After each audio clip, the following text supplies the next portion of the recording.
Hi, my name is George Weise. I'm a senior advisor at Integration Point. I had intended to speak to you today about the potential impact of the recent government shutdown on our clients and other global traders. However, based on a vote earlier today in the United States Senate, it now appears the government will soon be back in business. Unfortunately, the fix will only be for a period of 3 weeks, and if a bipartisan agreement is not reached on a number of issues, we could be looking at another government shutdown on February 8th. I have therefore decided to share some of my thoughts on the situation based on my past experience in the government, having spent 8 years with the House Ways and Means Committee in the 1980s and 4 years as Commissioner of Customs in the mid-1990s. A government shutdown is not a new phenomenon. There have been 18 previous government shutdowns since 1974. The most recent was in September of 2013, and the longest-running shutdown occurred in 1995 when I was commissioner and lasted for 21 days. Many of the shutdowns have only lasted for a weekend. A government shutdown occurs when the Congress and the President fail to pass legislation in a timely manner to fund the government operations and services. If appropriations for the government are not enacted, the Anti-Deficiency Act requires the government to shut down affected activities, furlough non-essential personnel, and curtail agency actions and services. Fortunately, past shutdowns have had limited adverse impact on trade because Customs has designated nearly 90% of its employees as, quote, essential.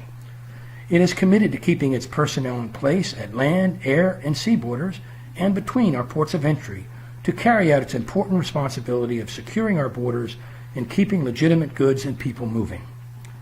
Typically, administrative and headquarters personnel are most likely to be deemed non-essential and furloughed. It would not be surprising, for example, to see delays in areas such as responses to requests for rulings and resolution of protests. It is also doubtful that other key partner government agencies, or PGAs as we refer to them, involved in trade compliance will designate such a high percentage of their employees as essential. Earlier today, Acting Commissioner Kevin McAleenan, along with his leadership team at CBP, outlined steps they would take under a shutdown to keep operations moving. Virtually all CBP frontline personnel and senior executives will stay in place to carry out its important mission. They will conduct daily calls for the trade community to respond to questions and address issues impacting shipments.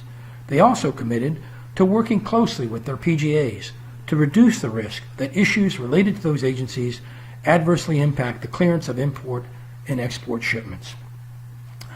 I will not comment on the political dynamics which led to this shutdown, but it has been clear for the past 20 years that our budget process is seriously flawed and both parties should share the blame. One of the most important responsibilities that Congress has is funding the government. The way the process is supposed to work is the President submits a proposed budget to Congress on an annual basis, and the Congress prepares a budget resolution outlining its priorities and marrying them with the President's priorities. The Congress then is supposed to pass a number of appropriations bills funding the various agencies of government. Unfortunately, in the partisan political environment of the past 20 years, appropriations bills are rarely enacted, and the Congress has come to relying on continuing resolutions, or CRs as they're referred to fund the government on a temporary basis. The pending expiration of CRs is a temptation for amendments not directly related to the budget to be tied to legislation to extend the CRs. Over the years, both parties have been guilty of this practice, and until the budget process is fixed, this practice is likely to continue into the future.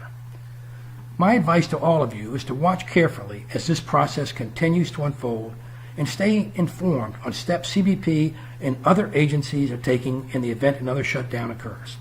Integration Point intends to stay on top of this situation and keep our clients informed on future developments. Thank you for listening.